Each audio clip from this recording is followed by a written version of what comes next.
You see, I was driving and doing some reflection just now, and I got something to share for you. Don't worry, mama, I ain't driving. So me and my buddy Nate, we play basketball a lot. We've been played like over 100 games one-on-one. And today, I just felt so low energy. And you know what I found out?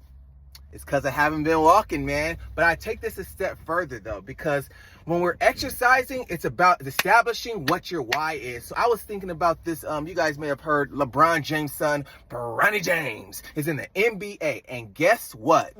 Those are goals that I have for myself. Not an NBA player, but playing and doing something that I enjoy with my son 20 years from now, that is absolutely a goal I have for myself. And all of a sudden, I have a new why. And this is all that fitness is being able to put ourselves in a position that we can do the activities that we enjoy doing longer with the loved ones that we have. This is why it's important to make your fitness fun so that you can continue to do that fun and bring people into it. See? If you need help with that why, hit me up.